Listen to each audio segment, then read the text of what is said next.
Are you looking for a podcast about Jonathan? Then you must be thinking of another podcast.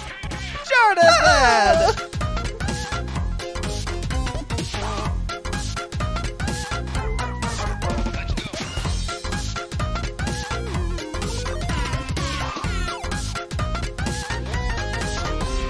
Good evening, Kelsey. Good evening, Robert. How are you today? We're here again for another show. It's us, you and me. America's podcast. Sure are. America's podcast. America's podcast. Excellent. Dude, okay. So we talked last time that we were like we recorded and we were like, we're going to a concert tomorrow. By the time you hear this, we've already done it, right? Yes. So yeah, we'd already done it. You're listening to the show not knowing that we are feeble husks of humans dying. Because we stood too long. I had to stand for 3 hours. We stood. It was awful. Yeah, so the venue was at the Factory out here in Deep Ellum, Dallas, for people that aren't here. But, like, it was standing room only. Like, we stood in one place for 3 hours. Which, like, I don't think it would have been so bad for me, but I had also volunteered that day and, like, lifted a bunch of pallets of food and shit. So my feet was hurting. Okay, that's not what hurt for me. My shoulders hurt. And that doesn't make sense to me. Taylor says it's because we were so packed in. We were all like this, like, you know, you pull up the shoulders because you're like trying to like, squeeze in and get close to people. And I was like, maybe. But, dude, like, so we went on Friday. Saturday, I could barely walk. That's I was like Stewie getting sunburned, like unable to walk, just walking around. It was bad. Yeah, like my hips hurt. I have a bruise on my tummy that I don't know why, but it's been there since that night. Oh yeah, my it's like God. a weird bruise spot. I was like, did somebody fucking elbow me? And I don't remember. I know we both got pushed in the back by the same person. Brutally. Like this dude. So some dude full blown palmed my back and just like chunked me forward. A big dude too, like a large human. Oh, I didn't look back. I was just like, just take in stride. Just stand here and enjoy your show. But it was a great show. It was phenomenal. Yeah, it was really, really good. It was fun. I enjoyed every bit of it, even the opening band, which we did not expect to be there and did not understand. They were from what was going on. Germany, which was cool. Yeah. They were called Unprocessed. Unprocessed, yes. Their vibe was real interesting. Dude, they were trying so hard. And they were. And us people here in Dallas. Dallas. We suck, dude. Honestly, yeah, everyone was just kind of like standing there like, yeah, we're at a concert. And I hoped that they wouldn't be that way for when Polyphia actually took the stage. And they weren't. Yeah. Okay. I feel like definitely like when we were in school, that was the vibe. We could never get excited. Yeah, just like stand there and be like, it's cool to be chill. Like we as like an age group maybe. I don't know if it's specifically a Dallas thing. That's how Unprocessed said Dallas, by the way. They'd be like, put your hands together. Dallas! Everything else sounded totally normal. Let's fucking rip this guitar, Dallas! Like, only Dallas sounded weird. But, like, we're not about being told to be excited is, I think, the thing. Yeah, like, even at sporting events, when you're supposed to be fucking hype, there's, like, they always do this thing, like, the crowdometer or whatever, where they're like, how loud can y'all get? And people are just like, woo. Yeah, like, I'm just like, woo! Losing my shit, you know? I want that fucking needle to move. I'm saying, dude, if you're in Dallas, you know, we just don't. We don't. Like, hype it up. Bring it to the party, you guys. Gotta get better. Yeah, we really don't. Can we crack this beverage, for God's sake? Yeah, let's go for it. I might have to step out and get a second one. Like, throughout the show. A day. I am so ready to slam a Diet Coke. This is my second one, because I did have one on the clock, so. I stole this from a soccer stadium. Gonna be living on those for a while. I saw how many were in that bag, so. I stole 9 more the next week. Jesus, okay. I'm addicted. Hey, dude, it's free Diet Coke. If I could get some free DPs, man, you know I would take advantage. Be packing them in. I want to, like, wear a suit next time where I can strap them to my body. Yeah, you need, like, a coat with just, like, tons of inside pockets. Little pockets, yeah. So, yeah, we went to Polyphia. It was honestly better than I thought. Because I was like, what can you do with an instrumental band? Yeah. But they, like, really knew how to work a crowd. And here's the thing. I thought Tim Henson was the front man because he's always in the front of everything. He's like the face of the band. Yeah, like, he's such a unique looking person, first of all, just like with the tattoos and the demeanor and the hair. But he didn't say shit. No, yeah. Like, I mean, have you ever watched his YouTube videos? A couple. He's just really like a silent type of dude, you know? He's very just chill and collected and keeps to himself. That's the vibe I get anyway. I'm not his bestie, but yeah, I wish I was. So I guess the bass dude? Uh-huh. Or did he do guitar as well? I kind of couldn't tell. Are there 3 or 4 members of the band? I think there's 4. I only know 3 of them because there's a running joke that it's a shock that the rhythm and bass can stand up so well because it's made of clay. Like both the drum guy and the bass guy are named Clay. Okay. I don't know the other guy. I'm looking up them right now. I think the bassist was the one who was chatting with the crowd. I think so. He like led that thing, dude. Yeah. Yeah, Scott LePage. That was the guy who was leading. But let me see who he is, though. He is guitar. Okay. Okay, so he and Tim both do guitar. Yeah, so the other guitar dude was just fucking leading that shit, man. Yeah. It was pretty fun. They played for like an hour. Hour and 15, maybe? It was shorter than I thought. Like, they did an hour, I think, for the initial set, and then we did the one more song, and they came back for 3 more songs. Yeah. And that was an additional probably 15. Which I thought we were so lucky, and then I was talking to somebody that goes to a bunch of concerts, and like, 3 is pretty much the encore thing now. Like, that's just what they do. And I was like... I was excited. I thought it was neat. Because, I mean, this is like my 3rd concert. Yeah. Maybe 4th. Like, I haven't even been to a whole hand of concerts, man. Always got to stay for the encore. But yeah, it was good. But they have this whole thing. Polyphia has like a joke about being America's band. Yeah. Based on the Dallas Cowboys being America's team or whatever. Yeah, because Polyphia is from Plano, which is right here in Dallas. Yeah, Dallas. So they sang a song that was just Scott just yelling, America's band! America's band! America's band! It's pretty good. My favorite song. It was fucking weird. Like, everybody was like, what?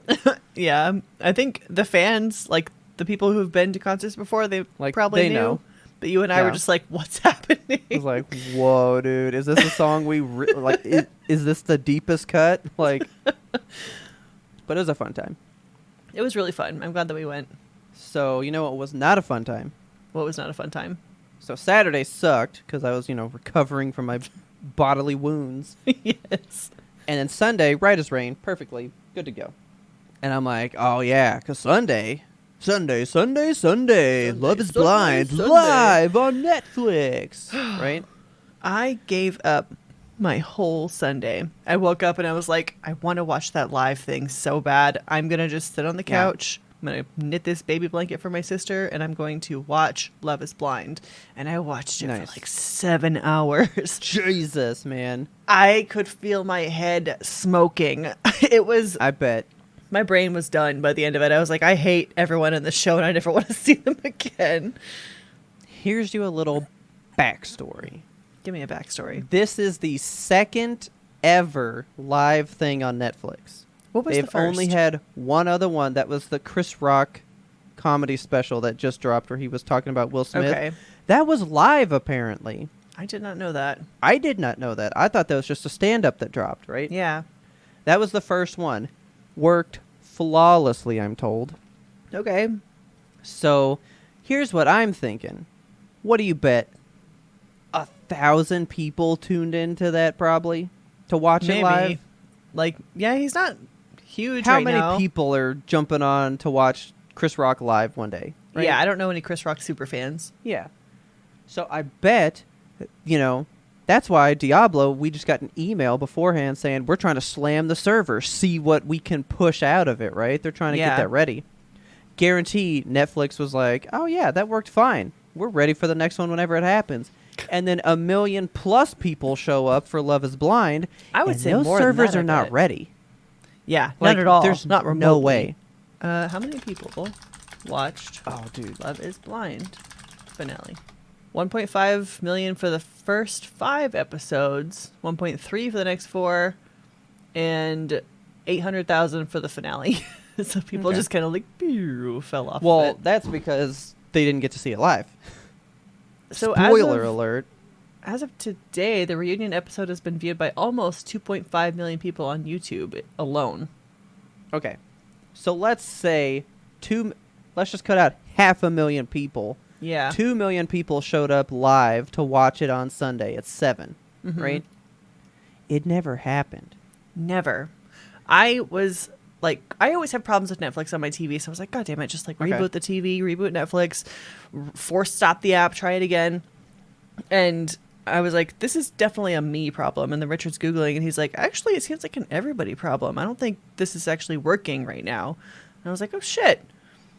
So go to Twitter, and I'm like, is Love is Blind happening? And then there's this whole debacle. So I loved like looking through the trending topics because it was just like, did Netflix really, in all caps, and like, Love is Blind fails, love is late, love is bad. You're going to get mad. Okay. So we had tablets, phones. We were trying every device in the house all at the same time. Plugged into the mainframe. While holding my phone, refreshing the feed, reading what people are saying, waiting for the updates, watching the Netflix Twitter disappear then come back. What? Like, all their tweets were gone, and then, like, they were all back again later. Like, maintenance was happening. Things were happening. Okay. Getting a live tweet from Vanessa Lachey saying, like, we're going to be on in about 30 minutes. Hold your hats, guys. God. For it to never happen. Seeing Brett tweet out, sorry, guys, had to get my pants fixed again. Which was classy. Yeah. But I refreshed Twitter on my phone in my left hand and kept hitting the button on Netflix in my right hand. God. What has become of us? Till 9 p.m. I did it for 2 hours. Jesus Christ. We were chit-chatting and talking the whole time, but I was like, are you guys ready to quit? And they were like, keep trying. So we just kept trying. I tried for maybe 15 minutes. Nope. We did it for 2 hours till 9 o'clock. My God. To then basically see them say, it's going to be uploaded tomorrow. What a shit show. So yeah, they fucked that up. And have you watched the reunion? Yeah, I did. Because they even say, better late than never. Like, they basically say, yep, we fucked up Netflix. Yeah. Like, that is forever in that special now. You won't understand that unless you were there. I know. If we were in the trenches. Yeah, like, who's going to go, who's going to come back? They see Love is Blind season 8 and go, I'm going to go watch the old ones. And then they're like, what are they talking about with this Netflix debacle? What does that mean? Like, that dates that episode a little too much. I know. She's like, this is so 2023. Like, is it? So anyway, we watched it the next day. It was fine. Can I say how mature all the cast people are on that show? They Honestly, were baited constantly, and they never gave in. I'm very proud of them, to be true. I think this cast actually, as much shit as I have talked about Love is Blind this year, I think this is one of the better casts we've had in some time. We had like a kind of a record amount of marriages on there too, right? Like, yes. 3 couples got married, which is... Yeah, it's always been 2. Yeah, it's nuts to me that we had all 3. I say all 3 because, like... I mean, that was the only 3, like, legit ones. Yeah, I think Michael and Paul... Michael and Micah? Micah there we go. Paul. God. That was doomed as soon as they went to each other's apartments. Yeah, I mean, that was doomed as soon as they went to Mexico, to be honest. like Micah and her stupid like to a failed proposal toast. I still can't get over that. That whole thing. And then Irina, getting in between them and shit. I just can't believe the number of love triangles this season was nuts.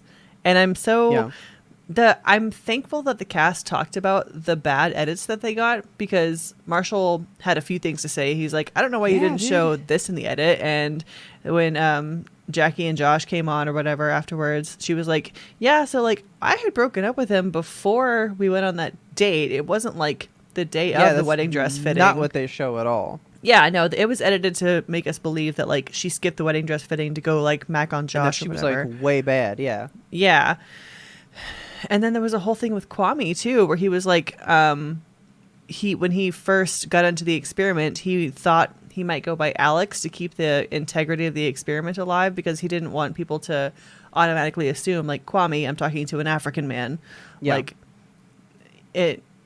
Yeah, they kind of like pulled, they kind of pulled the curtain back. Yeah, during that live show, which fucking good on them, because it definitely feels like the show has become so constructed to be drama and bad now. Yes, and oh my god, there was a couple of times in there when the cast members were like, this show is about love, it's about the couples, and it's about like us finding happiness and being together.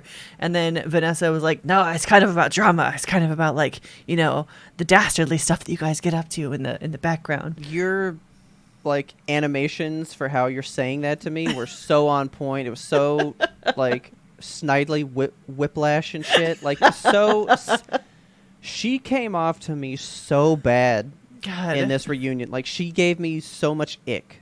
Yes, like the whole time. Nick didn't, though. I was kind of cool with him. He's fine. I don't give a shit about either of them, to be honest. He was fine, but like I honestly was having a bad time with her.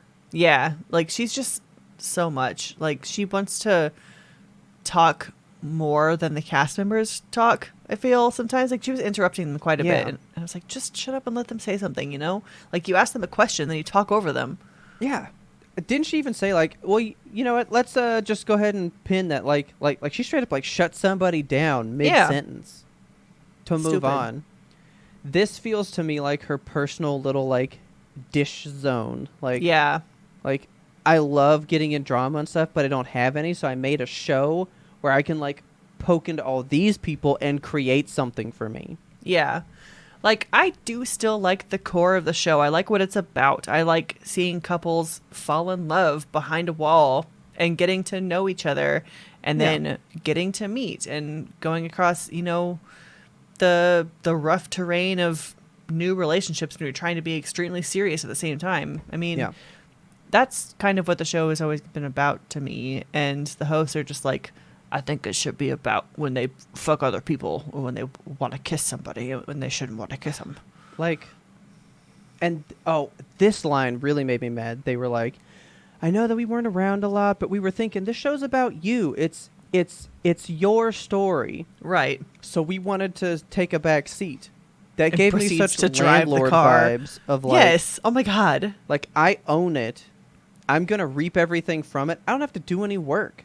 Yeah. The cast is doing all the work for me. The show is made. It's interesting. I don't have to show up until the end and go, yep, give me the money for it. Yeah. They're not hosts. Shouldn't their point be, we've worked through hard shit. We've done some stuff. We're about to put you into a living space. Here's things that we've found are common problems, things that we see. We want you guys to thrive. Here's tips I know. Here's things that you might come across. Yeah. Hopefully you don't, but if you do, I hope you guys can work through it. Here's what we know, Yeah. I thought they should be helping people. The cast was kind of doing that themselves during the reunion, because they did like the little peek into home life and stuff. And Chelsea had this thing where she was like, this is my pink corner. This is my stuff. This is my happy place. And then Kwame has his own bathroom. And as a married couple, you should have your own bathroom. Like, that's just a good piece of advice. That is a good piece of advice. Kwame and Chelsea's apartment. Can we just say how fucking drop dead gorgeous that place was? They must make money. Like, that place is... No, not they. Chelsea makes money. What does she do? She's like a a speech pathologist person or something. Man, she must be a speech pathologist to the stars. Like, it For is real. decked out in there. Like, they spent money on that apartment. It is so I was talking to somebody at work, and they were like, that view, immaculate. And it was. Like, I don't like places that look like that whole, like, modern look or whatever. Uh-huh. Fuck, I'd live in that place. That place was nice. It was so nice. Like, God, panorama of Seattle on your wall. God, it was good. Beautiful. So, yeah. Sat there for 2 hours. Never really got in. Well, I didn't get in.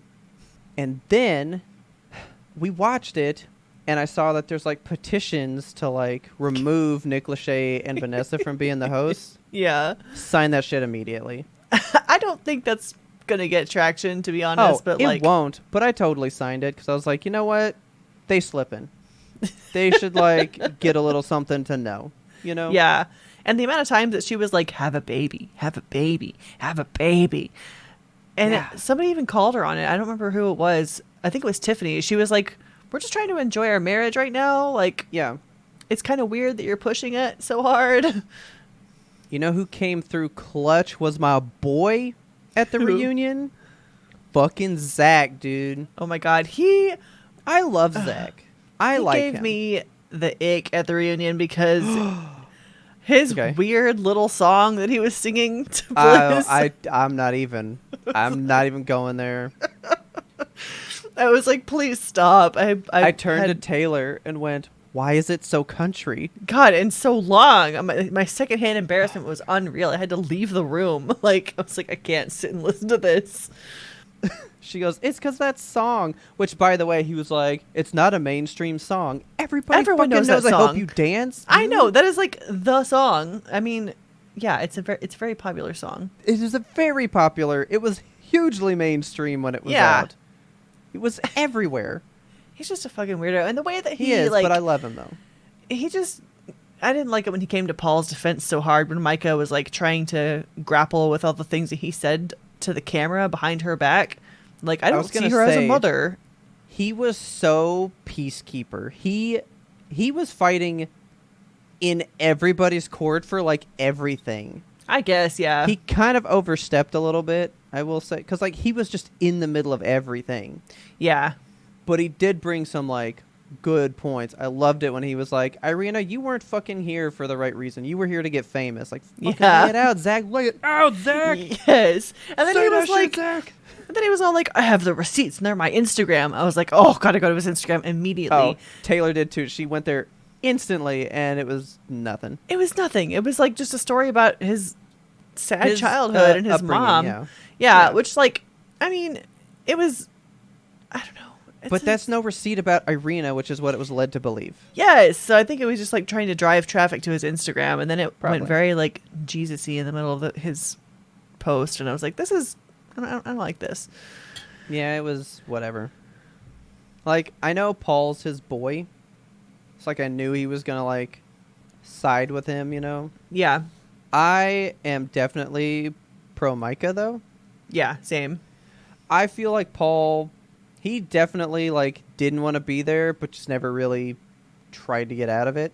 Yeah. He didn't want to do it, man. Like, you can tell. He was not into it. Right. Oh, and his little, oh yeah, I'm wearing like a broken heart shirt today. Yeah, stupid fucker. Like, whatever, dude. I went down. Never liked him. I went down like a rumor rabbit hole on the cast, and somebody was like pulling out like all the different people that everybody follows on Instagram and Twitter and stuff. Okay. Apparently, Paul follows a lot of like right wing conservative politicians and stuff. I was like, ugh, bad. Can we talk about this though, since you brought up the baby stuff? Mm-hmm. Fucking Bartiz. Somebody allowed Bartiz to replicate. Why? And the way he was like, I never want my kid to see my season of Love is Blind. None of us wanted to see your season of Love is Blind either, dude. Like, for real. Have you seen the lady? No. I have her picture here. Okay. Because I like immediately went to look it up and was like, who likes Bartiz? Like, honestly, like, there's no redeeming qualities. This is the most normal looking person. Like, I figured since it's, Bartiz, he probably, the way he keeps talking about fine women and all the stuff that he does, fit and blonde and perfect, and yeah, I that's thought it a was gonna very be normal looking person. like a whole thing, but she is so normal. Yeah, and they live out here in Dallas, so is that she kid a is child? She looks real young. Oh, this is that teenage look filter. That's how she looks, though. Okay. No, like that's her. Yeah, she just looks like a child to me, which, I mean, Bartiz is all about, like, I'm a fucking baby. I'm going to put a baby in you. I'm a baby putting babies inside of you. So disgusting. I don't know anything about her. I'm not out here, spilling her name or trying to get people to go to her place or whatever, but she's a very normal looking lady. I am sad for you that you like Bartiz. Ugh, yeah. I'm glad that you see a side of him that we don't want. One thing that I absolutely loved about the Love is Blind finale was Lucia the seamstress. Oh, her whole like Twitter fame. Did she get famous on Twitter? Well, no, but people were just like making jokes about how they were like, she could have fixed the live show. Yes. We trust her with everything. My God, I love her so much. The way that Bartiz came, or fucking Bartiz. Oh gross. Shit! Get that Jesus. name out your out your mouth. The way that Brett needed his suit fixed, like that's stressful to have your suit not fit the way you want, especially when you're like a designer. Oh yeah. That sucks. I was so mad at him though. I was like, dude, you are cutting this close, my dude. I was like, you're gonna leave Tiffany sleeping at the altar. I know. Taylor was like, if she did have to wait, he should come in and be like, got you back or something. Oh my God. But no, he made it there on time. Yeah, he did. Good.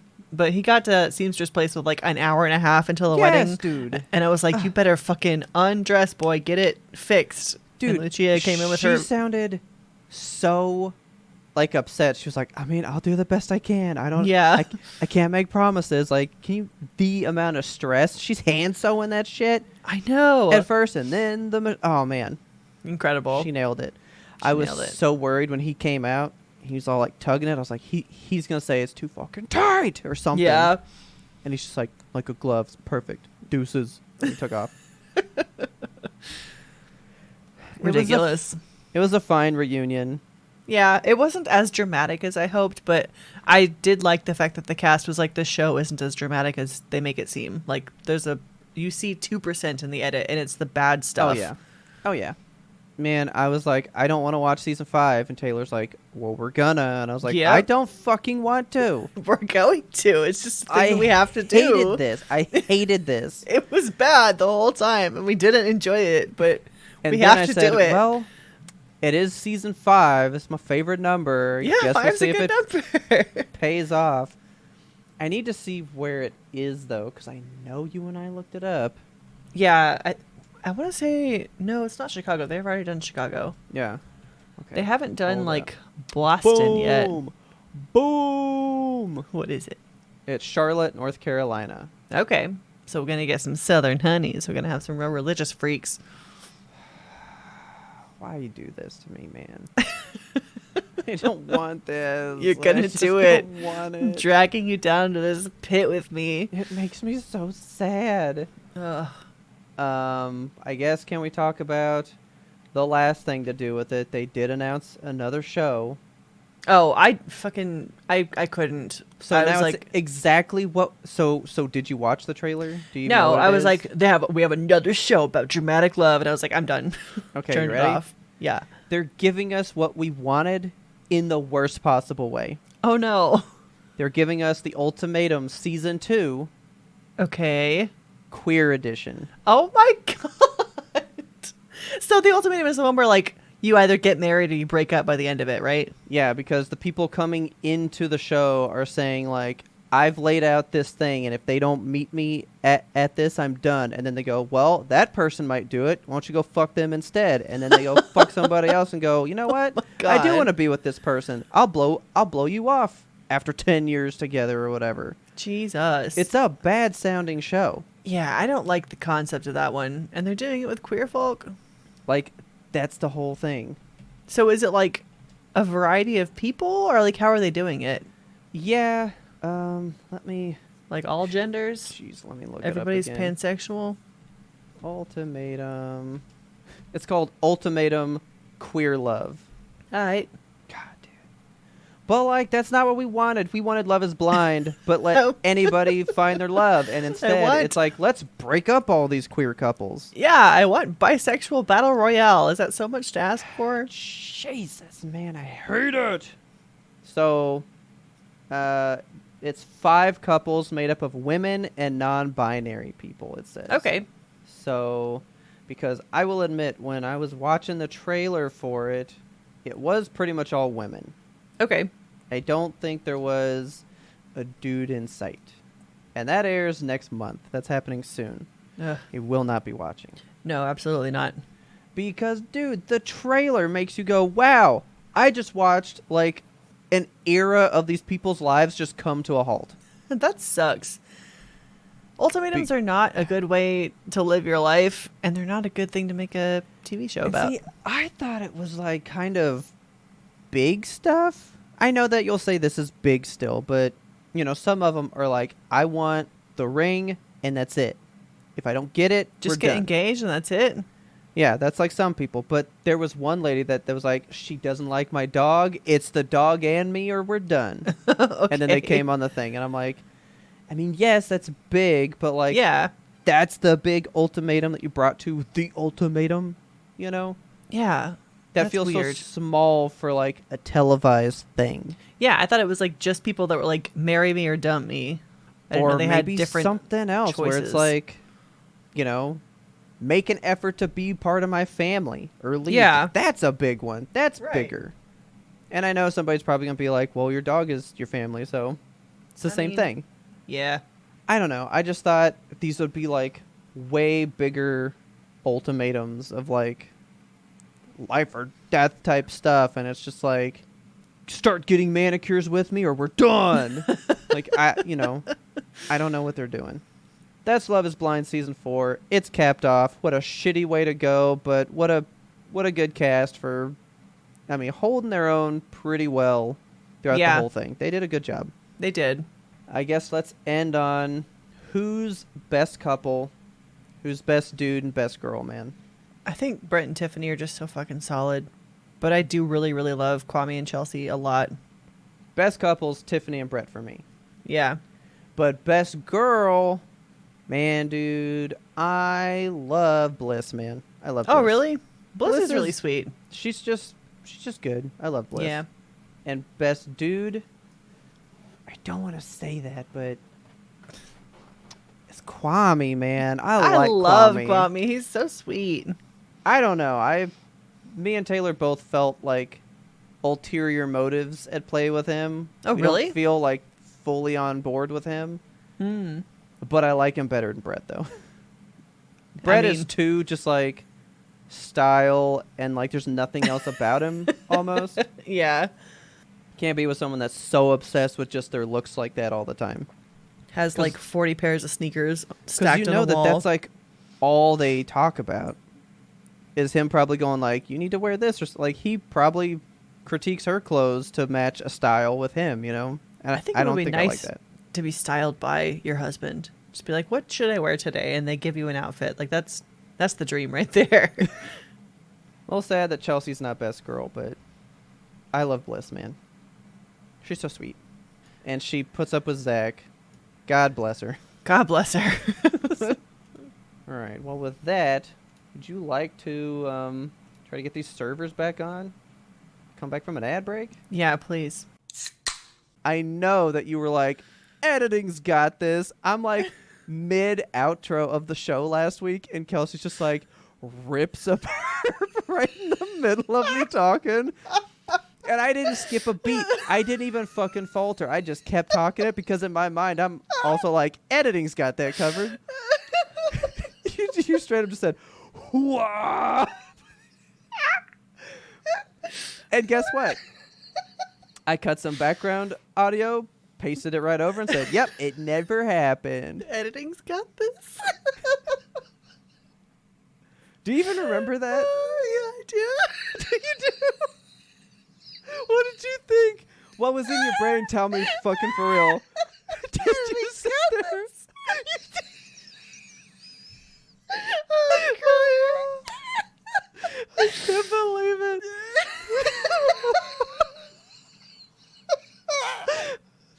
See guys, this Real is the show, tears. man. If you enjoyed that little bit of the pre-ramble, you can get that full bonus episode by going over to patreon.com/YMBTOAP and signing up to be a patron. We would love to see you guys there. We love all of our patrons so much, whether you're in the lowest tier just to get the secret Discord, or the highest tier getting the pre-ramble and our bonus monthly episodes. Ooh.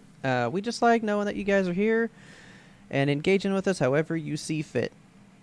But if you want to be the ultimate supporter, you want to go a little bit further, we got brand new merch, which it is vastly reaching the sunset, man, of our monthly streamiversary deal. Yes. By the time you're hearing this, you have just until Sunday. You have the rest of this week until Sunday, April 30th, to use your 4 years code. That's the number 4, capital YEARS, to get 10% off of whatever you want.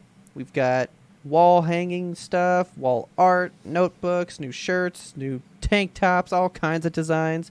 And we're going to be retiring some of the older stuff. So this is the week to get anything you want from the backlog now, because that stuff is going to be out the door. If you want anything Hammer Fork, if you want anything Fuck Capitalism, if you want the Every Monday Truck, if you want the Honey Crisp Crew, which is my favorite sweater, to be honest. I wear that sweater every day. Taylor does too. It's so comfy and so good. If you want any of those designs, better hop on it now because they are going away. Yes, but if you are in our highest tier, you're in the tier with the monthly reviews and stuff, you will also be privy to our Shrimp Council merch. That's our very exclusive merch.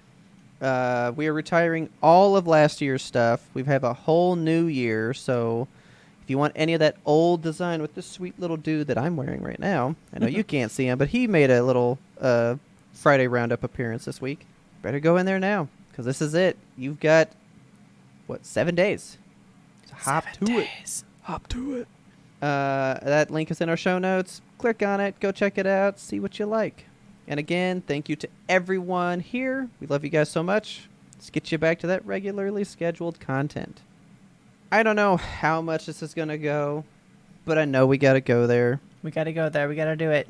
I think it matters too much. I don't know that it matters to us, because I know you haven't looked into it a lot, so I know it's not like it matters to us super personally, although I think it should. Yeah. But it matters to us businessly.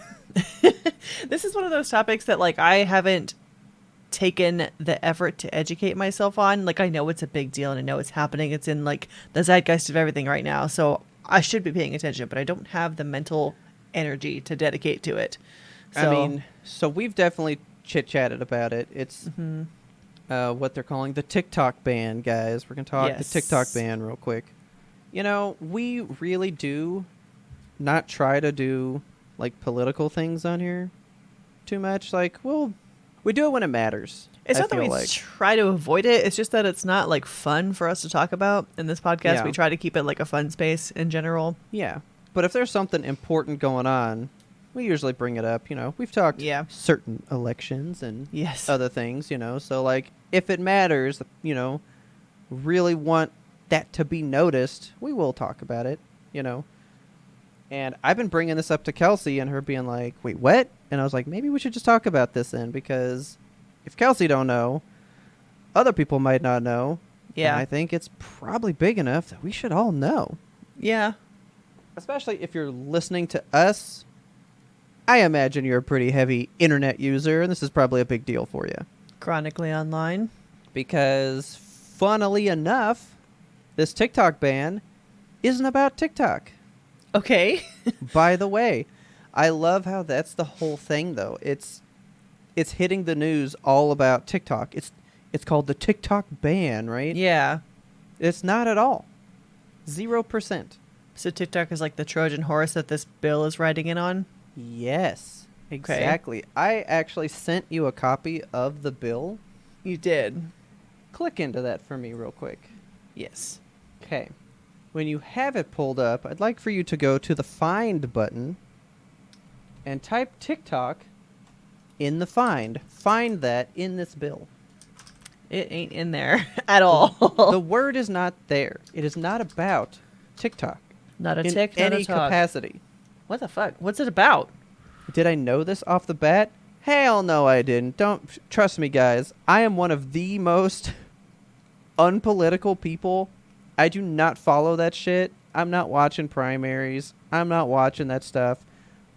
I research the candidates and figure out who I want to vote for when it matters, but I'm not doing it unless it's voting time. Yeah. You know, I really don't. So I'm definitely not trying to be like, oh, I know so much, blah, blah, blah, right? But this one meant so much, I took the time to go look at it. Which is extremely rare for me. Everybody probably knows I don't get into serious shit too much. Yeah. You know? So, it turns out this is called the Restrict Act. This is Bill 686. If you guys would like to look it up, read it for yourselves. It's really short, actually. I think it comes in at just 26 pages. Okay. When I think of bills for, you know, the government, I'm thinking like, you know, hundreds of pages with just tons of like jargon in it and stuff, right? So this whole thing is basically to restrict internet access in the country. They want to appoint somebody in the government that's not even like a communications person. It's like the Secretary of Commerce or something. Okay. And let that person decide what on the internet is a foreign threat. And if they deem something a foreign threat, if it has 1 million users or more, they can just make it disappear. That sucks. That's bad.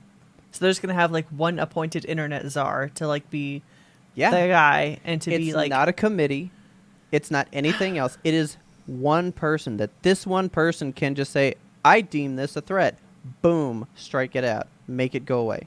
And that's so easy to do with anything on the internet. I mean, you can call YouTube a threat. There's bad videos on there. You can call Twitter a threat. There's bad people on there. And there's definitely 1 million users. 100%. So I would like to direct you to this one part. It's section 5. These are the considerations, the things that will be considered within this thing. This will include desktop applications, mobile applications, gaming applications, payment applications, web-based, and then you have AI or machine learning. You've got autonomous systems, advanced robotics, all this stuff. But basically to say, if anything that's connected to the internet that has more than 1 million people on it, it's viable for tons of stuff. So actually, I had pointed this one out to Kelsey because this one is the one that kind of freaks me out. You guys got a Ring doorbell? You ever used Ring before?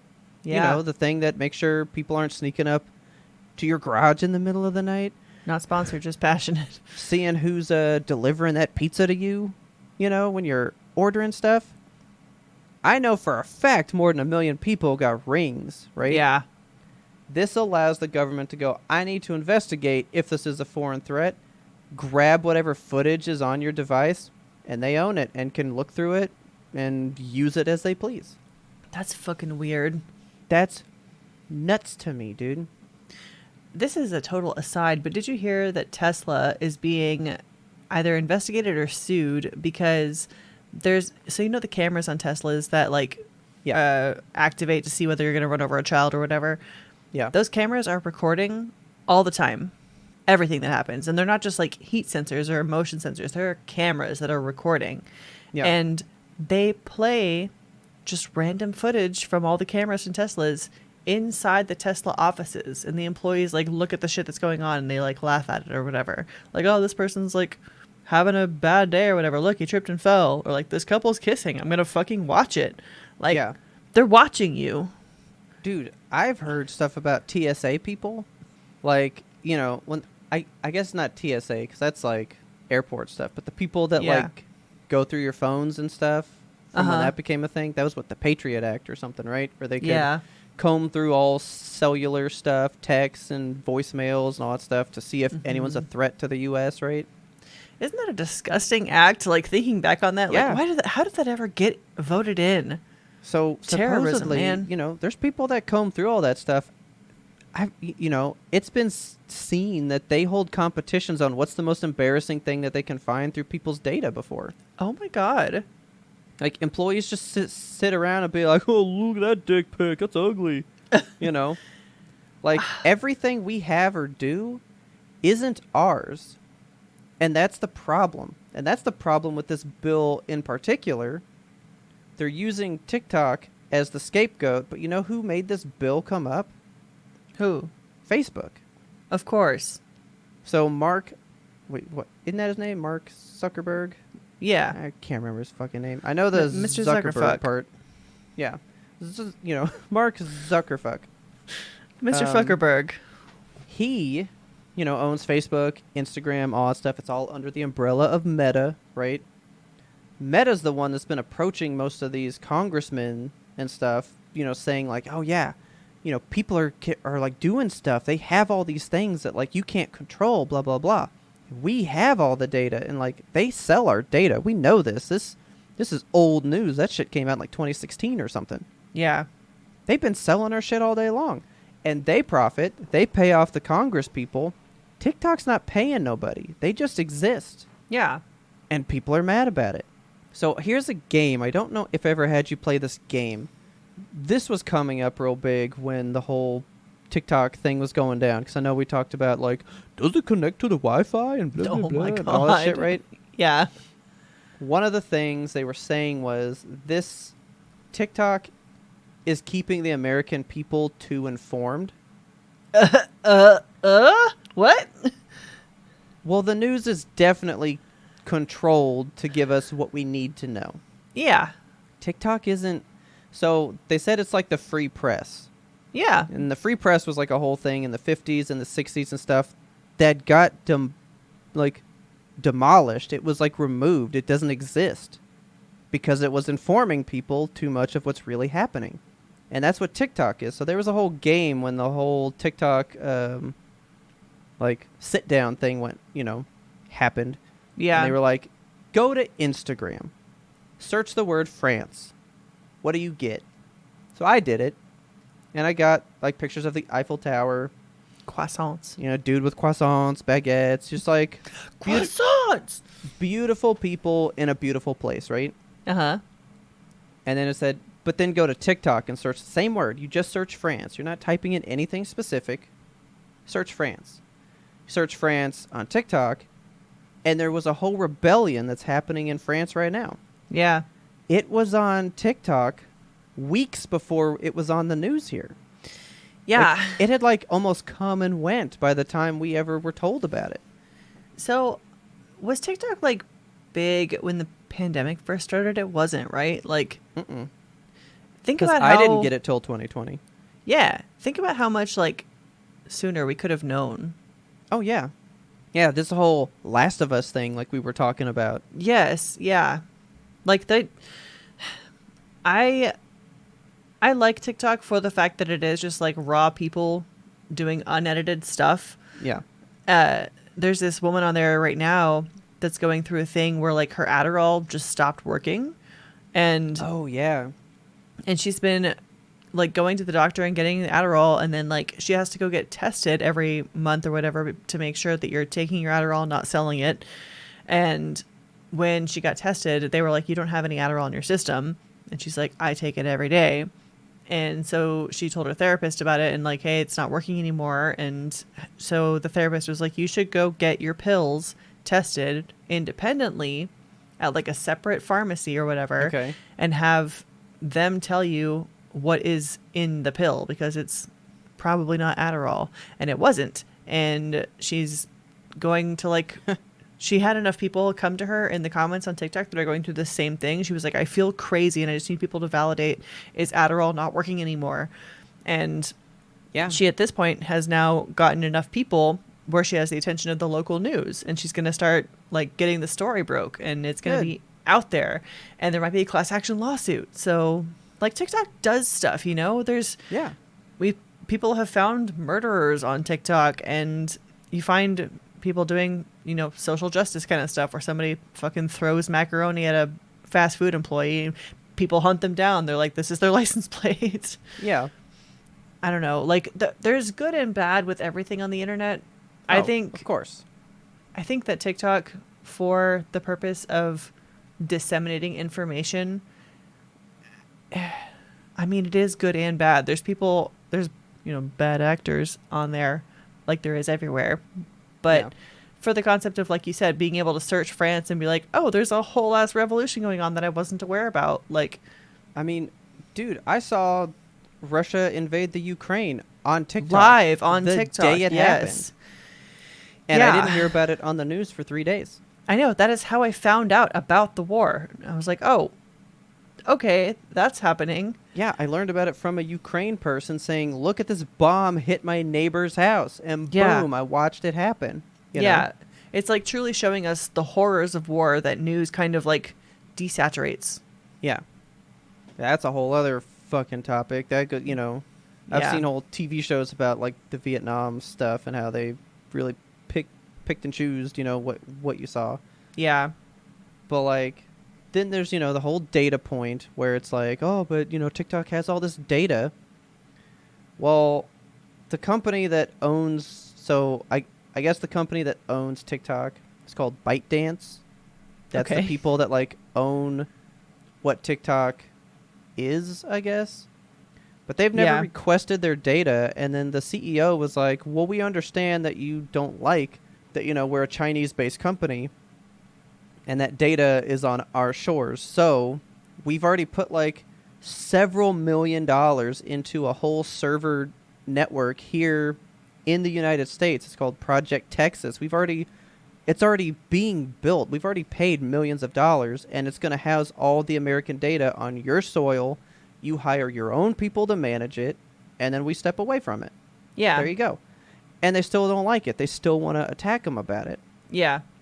Because somebody's TikTok like, connect to the Wi-Fi in my house. Yeah, take no answers. And have you seen how many people in these like hearings refuse to let the person answer questions? Yes, it's infuriating. They'll ask something, and then while the person's trying to answer it, they're trying to rephrase their question in a different way, or trying to be like, we need to clarify, or whatever. It's bizarre. Yeah, I saw one where he was like, so can I respond to that? And they said, no. Next question. And they just moved on. Yeah. Like, it's not an interrogation at this point. At this point, it's just like you're making points, and they have to sit there and suffer you. Yeah, because the minutes are only going to show the bad question. Yeah. To no response, so you would read that and probably say, oh, well, they didn't want to say anything because that would incriminate them. Yeah. I'm looking at this list of stuff that's covered in this Senate bill.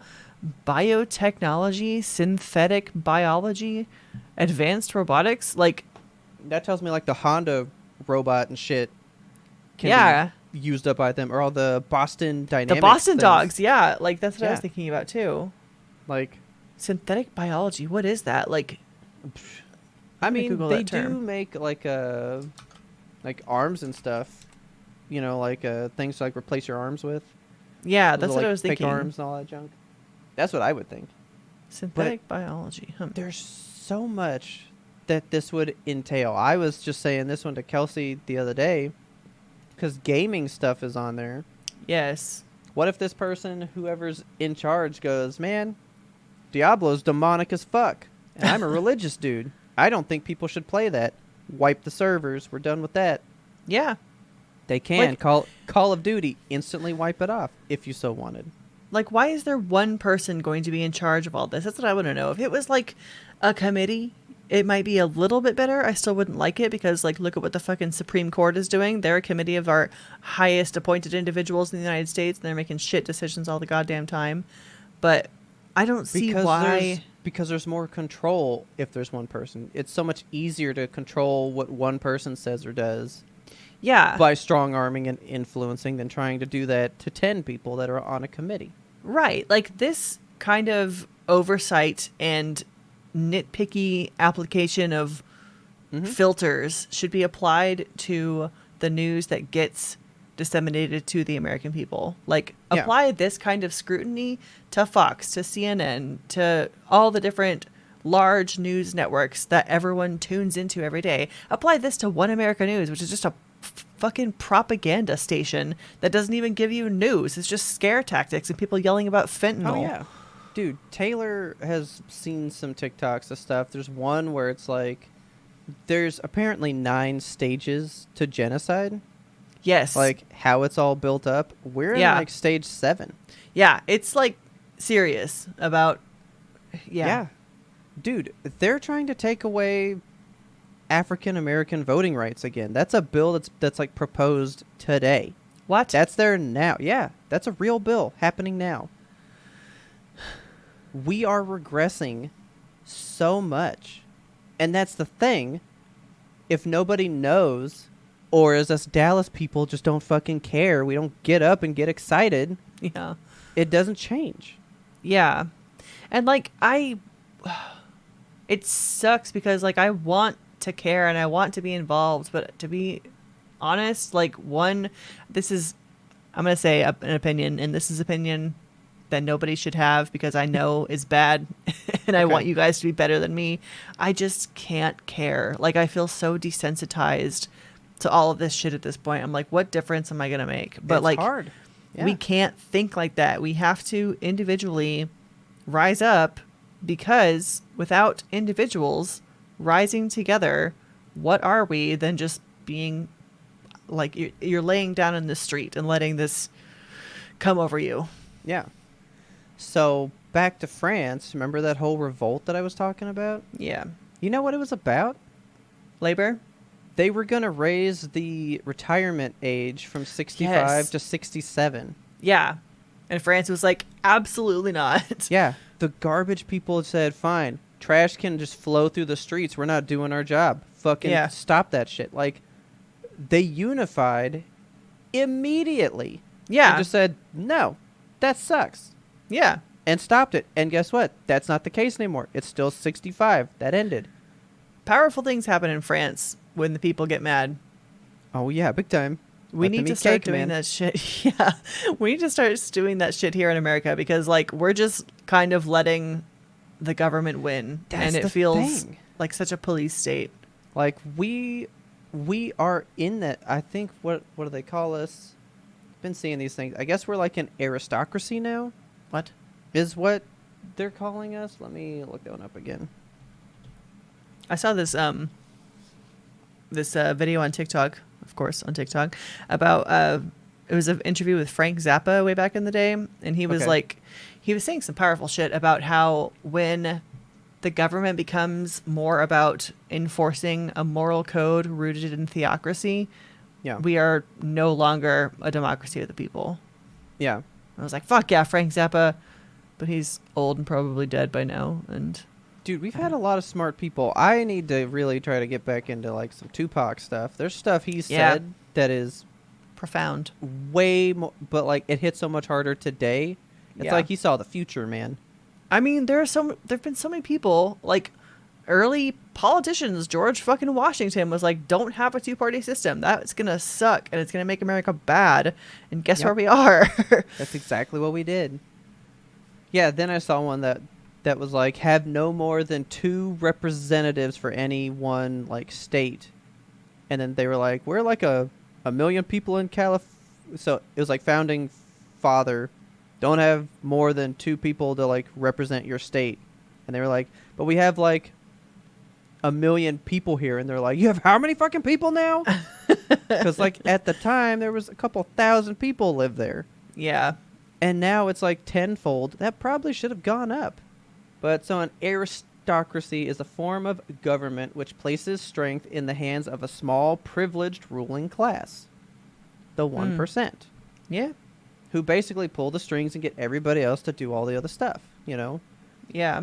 A lot of people were saying, if you just, instead of saying, you know, if you just put titles on like a Bezos and all that stuff, you would have dukes and lords and all this stuff who pull the strings and do everything. That's very true. There's a lot going on out there. Like, my TikTok is getting, like, you guys know me. I'm not into this shit, but like, I've been, like, Kelsey used to be very scared at one time of the way the world was. I think around 2020 when just shit was happening. You had like a genuine fear like every time we would talk, right? Yeah.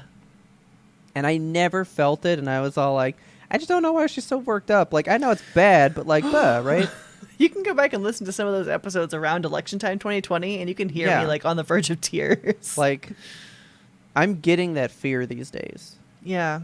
Like, I am starting to feel this fear. It's bad seeing out there. a lot of stuff, and then, like you said, nothing's happening about it. Nothing's happening. But we are coming up very shortly on the next election cycle, and I am again going to be terrified because, like, I don't know what's going to happen, and every solution feels bad. Pretty much. I'm gonna put a TikTok in our Discord for you guys, and then maybe like in the show notes or whatever. But there's one guy that I follow now. He gave kind of like a template to write your congressman about the Restrict Act, and like telling them don't fucking support that, or I'm not voting for you anymore. Like a whole thing. Mm-hmm. It was pretty good. That's the template that I followed because I actually did do that. So I'm I was proud of like, you. I don't want this to happen.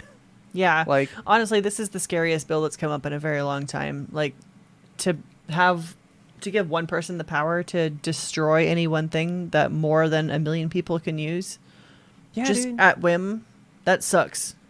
I know I have a very niche fucking reason to care about political things. Like, I remember they were gonna not do when a certain person became president years and years ago, 2016 roundabouts.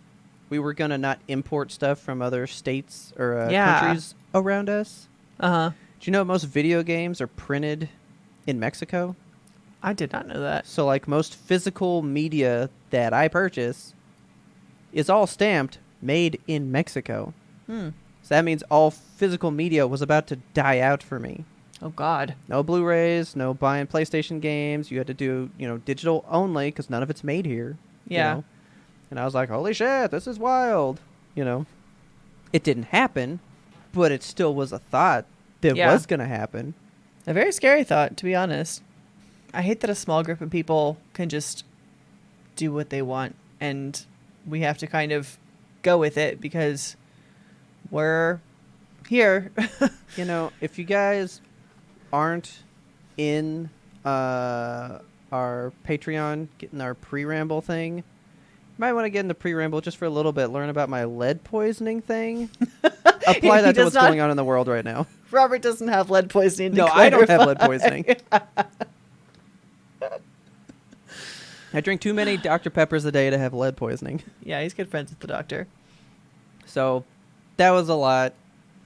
I'm not trying to make this the whole thing, but like we've pushed this off time and time again because we wanted it to be I wanted it to be bigger. Yeah, honestly. mean, it deserves a beefy segment on the show. Every time I think about politics, I can't make my brain coalesce around it, Well, I think you already said it because it's how I feel about it.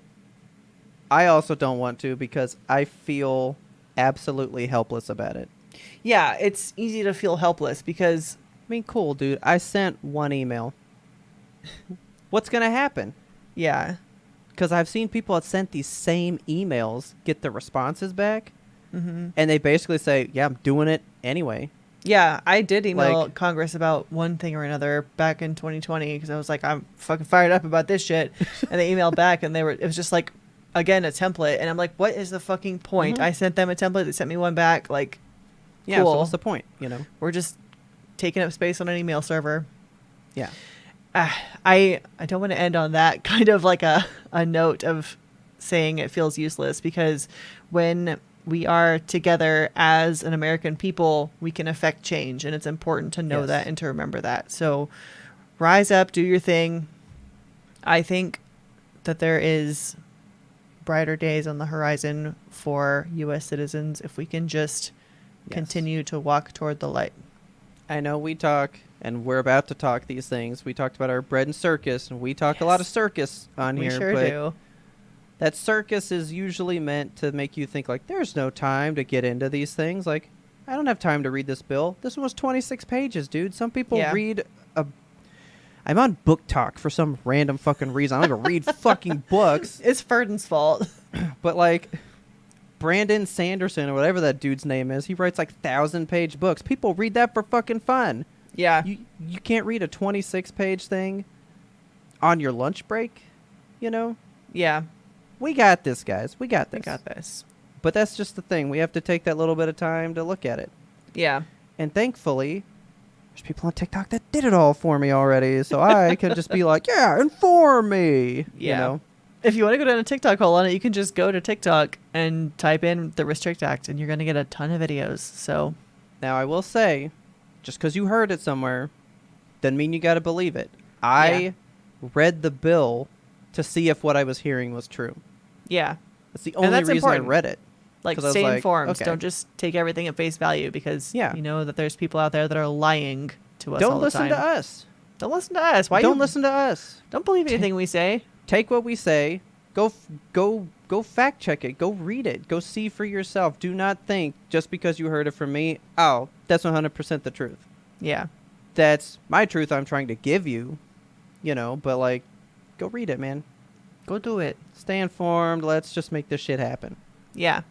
To change the subject to not really a happy topic, but like one that I thought was interesting. But it has come to a close, so that's good. It has come to a close. So you and I had talked previously about, even last episode, we were talking about the use of guns on movie sets and the death of Helena Hutchins in the making of the movie Rust. So Alec Baldwin was not convicted, but like brought up on charges of manslaughter. Yeah. And they have actually decided to drop the charges. So Alec Baldwin's not going to go to prison. I mean, I didn't think he needed to. No, I didn't either. I think that whoever decided to have the gun on the set, I mean, it was a tragic mistake, and that's really what it amounts to, is an accident. But I think... we had just discussed this the last show. Yeah. There's movies being made right now at the same time as this movie doing it entirely different. Mm-hmm. That's on production, man. Yeah. It's unnecessary to have a real gun that fires a real bullet on a set. You don't need that. Yes. Just look at John Wick and what they're doing. Dude, you blew my mind with that shit. Like, I'm still thinking about it. Like, it is so cool to me that they have fake prop guns that act just like a real gun would. Like, it just jams at random, and like you have to reload it with new magazines, and it ejects casings. It does all the things that like a movie gun needs to do. It doesn't shoot a bullet out of it, because why would you need it to ever? Like, that's so astounding, and the fact that that's happening and been happening since before this movie even started production. Yeah. So I was talking about it with Taylor, and I was like, I guarantee it's a cost thing. You know for a fact it's the budget of the movie. Like, it's so much easier to get the props we've used for the last 200 years, man.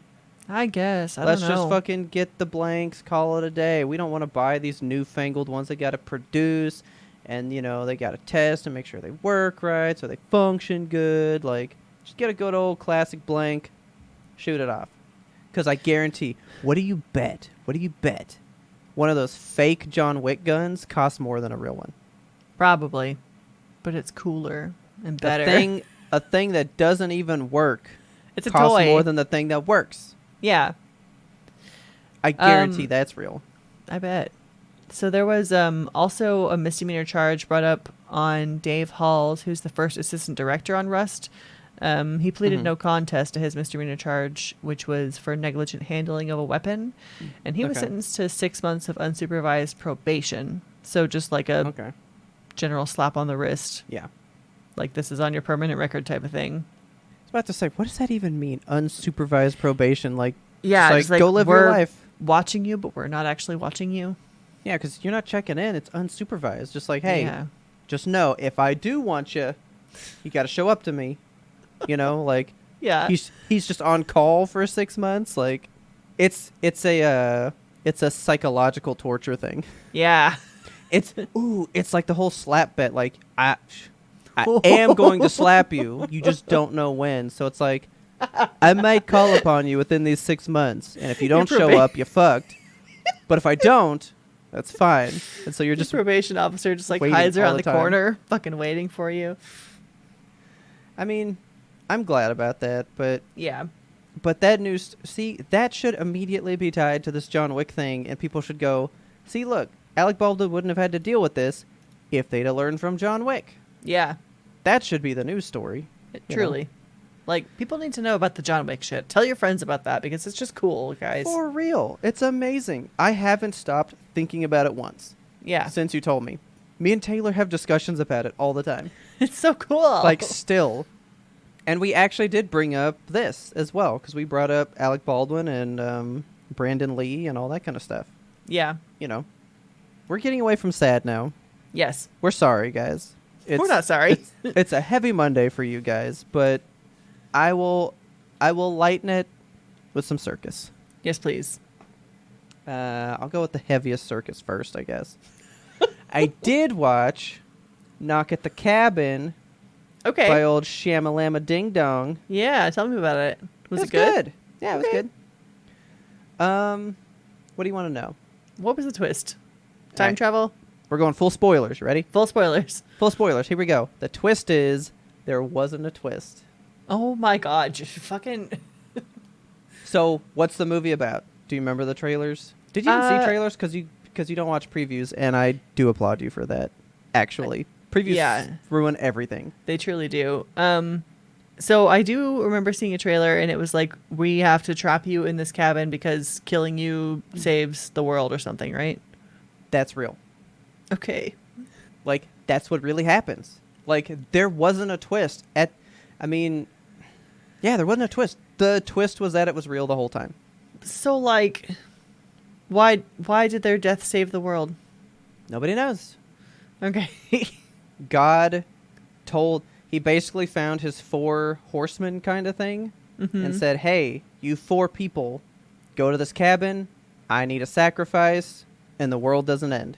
Give me a little sacrifice, and I'll keep it going. And so the whole thing is they're like, we all got visions. And first, the ocean's going to rise up and drag people in. Then something else is going to happen. Then, like, the sky's going to fall and all this stuff. And they will ask them, like, are you willing to sacrifice? And when they say no, they kill one of the 4 people that's with them. Oh. And then when they die, the first thing occurs. And so they're watching the news, and, like, there's a tsunami. So they're like, cool, like, you're timing this. This is an old newscast. Like, you're stupid. Like, it's really good at going, like, dude, it's totally real. No, it's not real. Like, this guy's right. This is so staged. But is it staged? Yeah, it's totally staged. But is it? Okay. And then it wasn't. Like, so, did the world end? No, and that's what I wanted.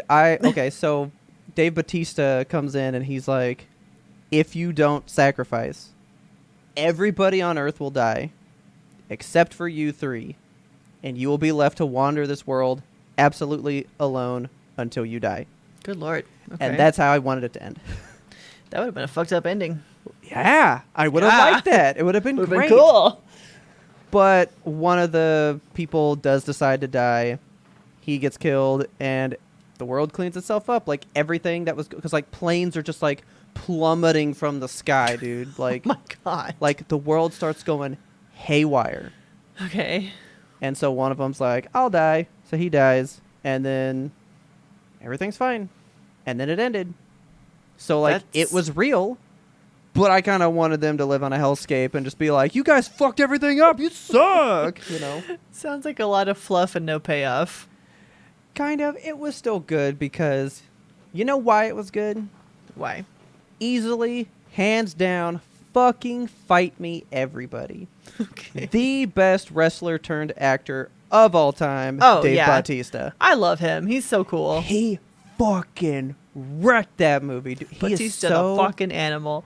He's so subdued and quiet, which is so against everything he's ever played before. Even in, like, Glass Onion, he's just a bombastic dude. You know? And I bought it, though. Like, I buy this dude every time he does anything. I think he's my new... If I see his name, it's a good movie. All right. Except for your Las Vegas dead zombie movie heist thing. Yeah. I mean, that wasn't a bad movie. But it wasn't a great movie. Yeah. He usually makes a pretty great... I mean, even this was, like, a good movie. Okay. I would watch it again. even knowing like what's going on, but like it was just the setting was good. You know that we love like a one location tight knit movie. Bottle. That is exactly this movie. I love that. And okay, little kids don't act for shit. They're all bad. The little girl in this movie wrecked it too, dude. She was phenomenal. Nice. I was like, this. I usually hate little kids in movies, but this little girl is nailing it. Oh, she was phenomenal. M. Night Shyamalan has a way of pulling the acting out of children, though. Like, look at Abigail Breslin. I know. It's good shit. Who played the son in Signs? Oh, I don't know. I just know that Joaquin Phoenix is the brother. Oh my god. I just typed in signs to Google, and it's like signs of depression. Signs of a lot of other things. I typed in signs. You ready? What do you get? Oh, well, hang on. I just did sign. Uh-huh. Oh, geez, I'm getting... Okay, so my sign before the S is sign up for Love is Blind. I type in the S, and I get signs of pregnancy, and then signs of the movie is right below it. Damn. Am I pregnant? Am I pregnant? Rory Culkin? It Holy sure was. shit. Yeah, it sure was. Okay. That's a pretty top list 4 people right there, man. That was a good cast he had in Signs. Pretty good cast. Is Signs still your number 1?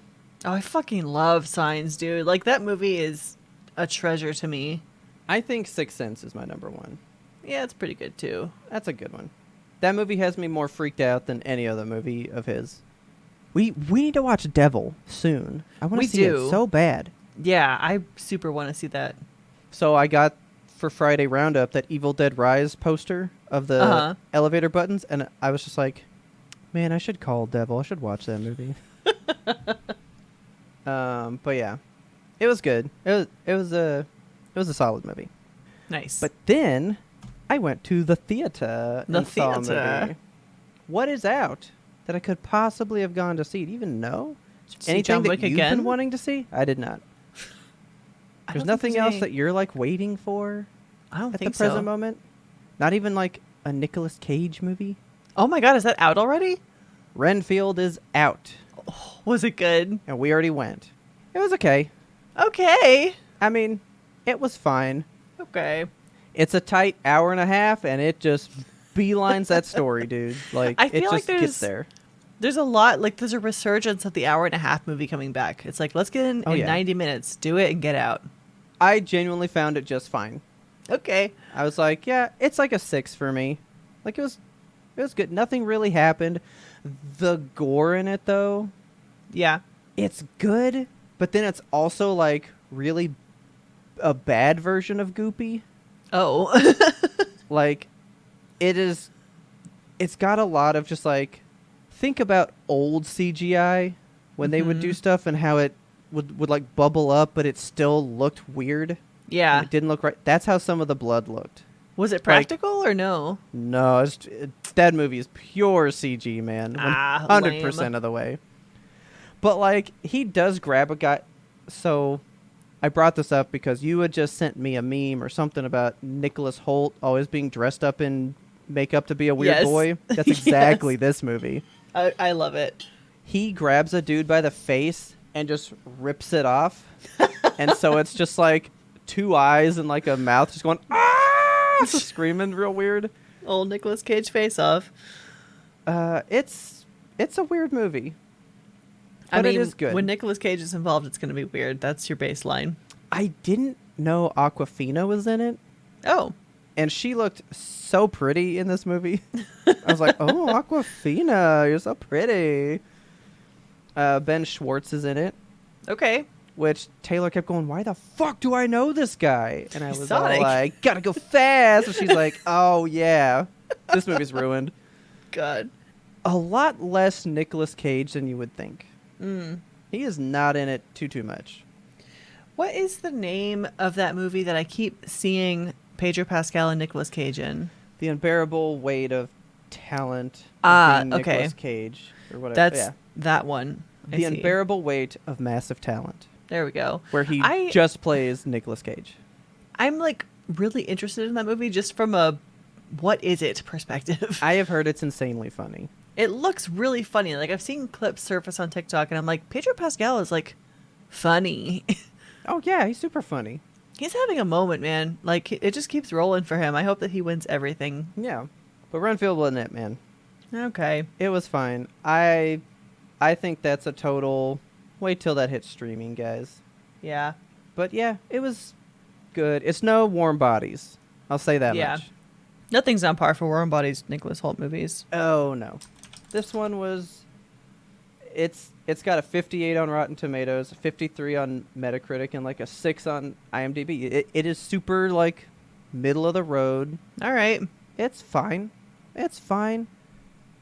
If you want to see some, like, weird Dracula gore stuff, it's funny. Yeah.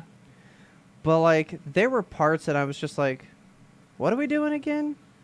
What's the point of this? There's not really any, like, movies that I really want to see in theaters right now. Well, this one was Taylor. She really wanted to see this. And yeah. I was kind of getting hyped up about it. And then it looked like it was going to be really funny. Fine. It is pretty funny.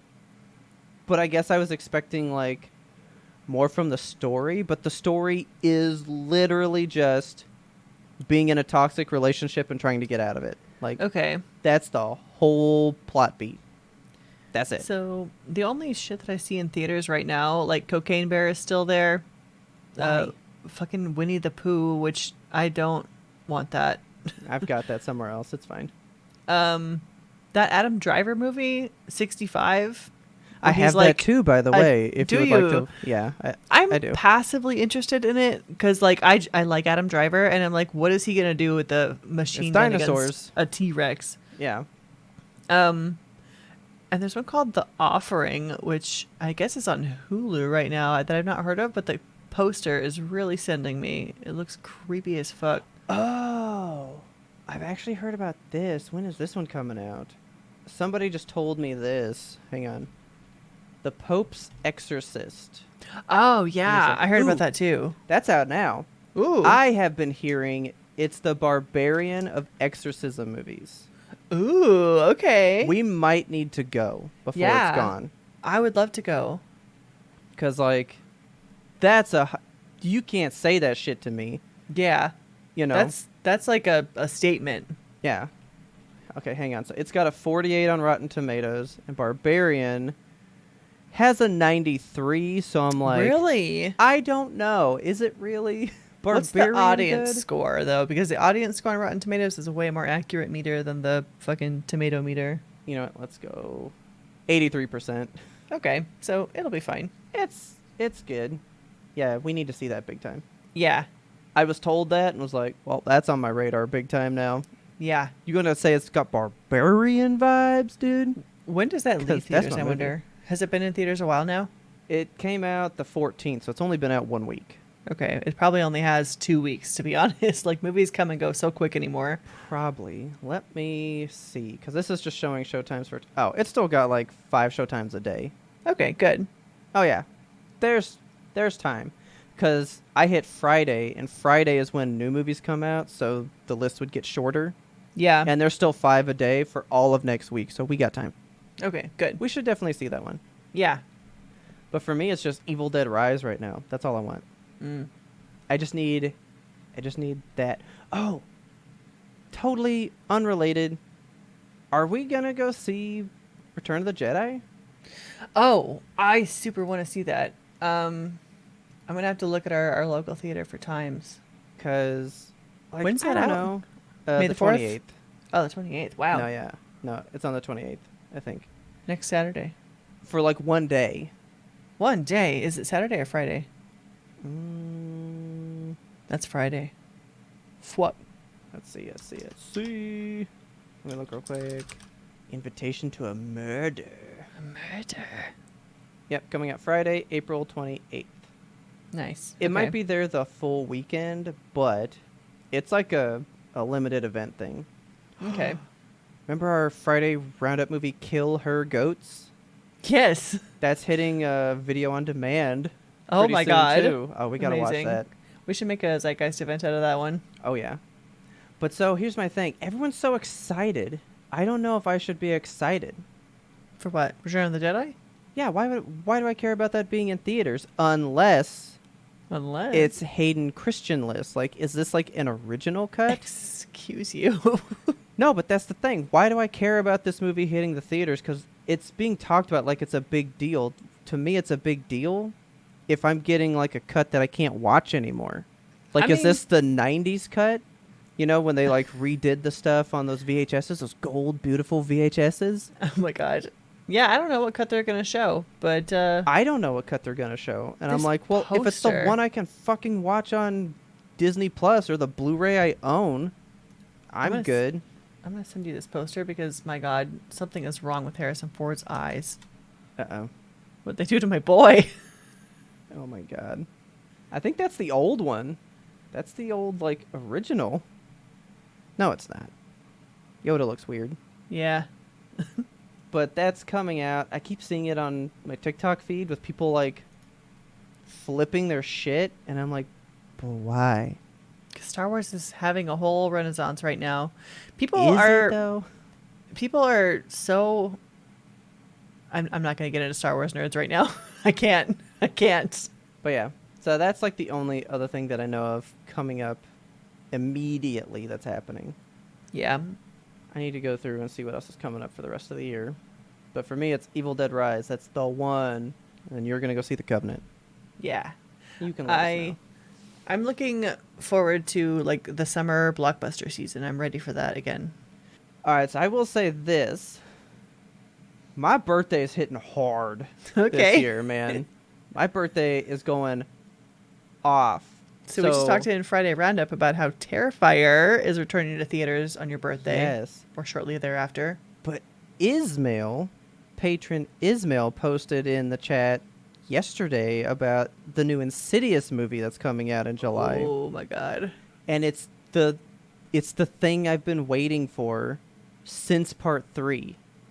And we've had a part 4 since then. This is the 5th one. So I had a whole movie come out that I was let down by. And I'm finally getting my comeuppance, man.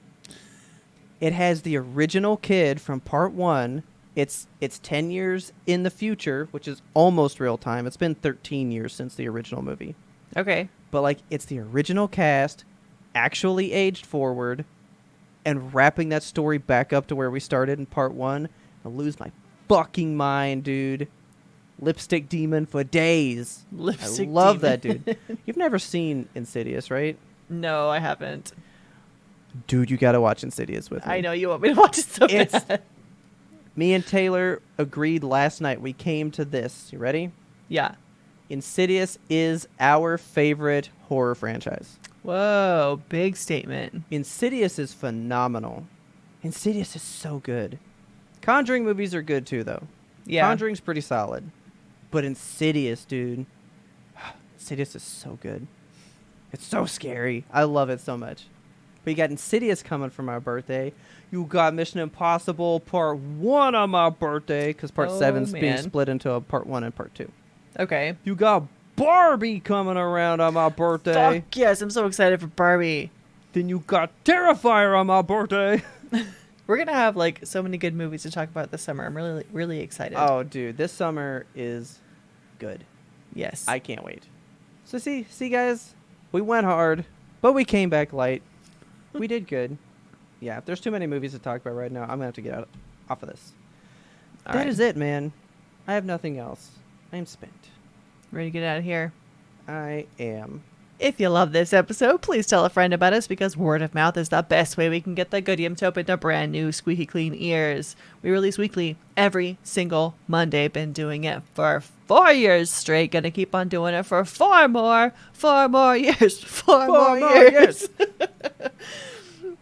If you want to talk to us outside of the podcast, because I know you're just talking to your phone right now, and it's cute the way you do that. I like it. You can talk to us on Twitter, or you can talk to us on Discord. Discord's where the cool people go. They're in our Patreon. They pay however much they want to us, and we put words in there for them. Come catch us up on Twitter, YMBTOAP. That is where we're going to be talking to you all about the TikTok ban, also known as the... What was the name of the bill again? Restrict Act. The Restrict Act. Okay. Yeah. So come talk to us about the Restrict Act. Tell us how it's going to affect you and tell us what you're going to do about it, because we all got to do something. I promise to do something. I'm going to write my senator or whatever, congressman, call somebody, make a phone call like an adult. Yeah, gross. I was not going to do that. No, I can't. I physically cannot. They'll berate me on the phone. What's the last concert you went to? Have you been to a concert lately? Do you love America's Band? Talk to us about Love is Blind if you want to relive that horrible season with us. It's not that the season was bad. It's that the edit was bad. I don't know, man. I'm still going to watch season 5. We'll watch it. We'll be there together. I guess.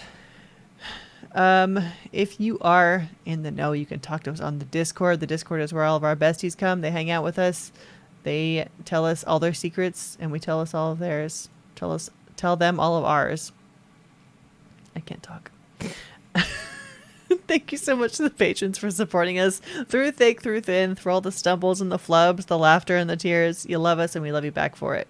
Thank you. Our theme song is The Grim Reaper Blows the Horn by Faraj. Please check him out on YouTube. And as always, thanks for listening, and tune in next time to get the answer to that burning question. Would you refresh our feed for 2 hours waiting for a live show? Oh, please.